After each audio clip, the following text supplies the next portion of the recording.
कोई नहीं जानता जमीनों आसमान के पोशीदा राज मगर अल्लाह। वीडियो शुरू करने से पहले कमजोर दिल हजरात और बच्चों से गुजारिश है कि इस वीडियो को ना देखें। बेशक अल्लाह आसमानों और जमीन के हर पोशीदा चीज से वाकिफ है। वो तो सीनों के छुपे हुए राज तक जानता है। हमारे इस कुराए अर्ज में बहुत से राज पोशीदा हैं, कई सदियों से इंसानी अकल के लिए हैरानी का बायस बने हुए हैं। ये जमीन, ये आसमान, ये कायनात राजों से भरी पड़ी है और जब कोई राज खुलकर हमारी आंखों के सामने आ जाता है तो हम हैरानी के समुंदर में डूब जाते हैं।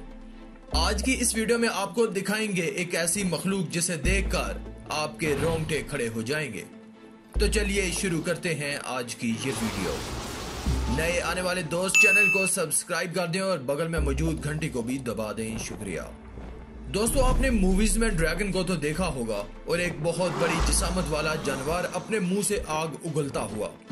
अगर असल जिंदगी में ऐसा ही जानवर आपकी आंखों के सामने आ जाए तो आपका क्या रिएक्शन होगा। ये वीडियो किसी अरब मुमालिक की है जहां पर एक असली ड्रैगन हवा में उड़ता हुआ दिखाई दिया, जिसको वहां पर मौजूद शख्स ने कैमरे में रिकॉर्ड कर लिया। उसके बड़े बड़े पर और बड़े बड़े हाथ थे और एक लंबी सी दुम। لا إله إلا الله محمد رسول الله. هذا الثاني فوق أجواء مودية، تصوير من داخل مسوق. حسبنا الله ونعم الوكيل. شوف على قربان يمشين وراه. لا إله إلا الله. هذا التنين الصيني. الأول خارجه، الأول في مجحر سقط. أيوة هذا الثاني.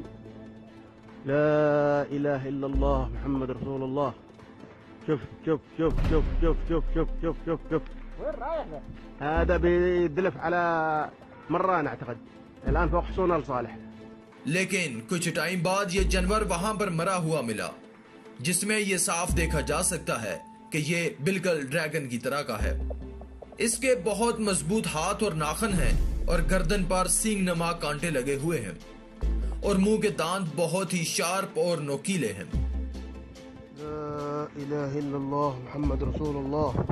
قامت القيامة. هذا تنيل في محافظة أبين مديرية مودية، ثم غبابة في مجحر. لا إله إلا الله. شوف على كبر فيه. قامت القيامة. طبعا هذا في 13 رجب 1439، 29 مارس 2018. يا رب استر من عندك، يا رب استر من عندك. दोस्तों, ये वीडियो बहुत पुरानी है। आप में से बहुत से लोगों ने इसको पहले भी देखा हुआ होगा। इस वीडियो में लोगों का कहना है कि ये मस्जिद नबवी है और जुमे का दिन था और खुतबे के दौरान किसी नूरानी शख्स या मखलूक को देखा गया। खुतबा हो रहा था। जब कैमरा मैन ने अपने कैमरे को मोड़ा तो उसे कुछ अजीब सा महसूस हुआ, तो उसने फिर कैमरे को जूम किया तो देखकर दंग रह गया कि ये तो कोई नूरानी मखलूक है जो खुतबे के दौरान मस्जिद में जाहिर हुई।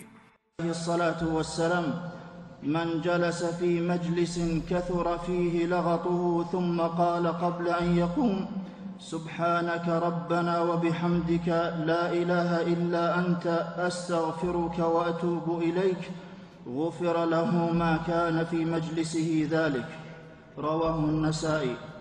والطعام متعة وقوة للأبدان، وإذا شكر المسلم ربه عليه غفرت ذنوبه. قال عليه الصلاة والسلام: من أكل طعاما ثم قال الحمد لله الذي أطعمني هذا ورزقنيه من غير حول مني ولا قوة غفر له ما تقدم من ذنبه. رواه أبو داود. وإن أصاب الجسد مشقة أو جهد أو شيك بشوكة أو نحوها. आपको ये वीडियो कैसी लगी नीचे कमेंट में जरूर बताएं और मजीद वीडियोस और अपडेट्स के लिए हमारे इस चैनल को सब्सक्राइब करना बिल्कुल मत भूलें ताकि आने वाली तमाम लेटेस्ट वीडियोस की अपडेट आपको मिलती रहे। शुक्रिया।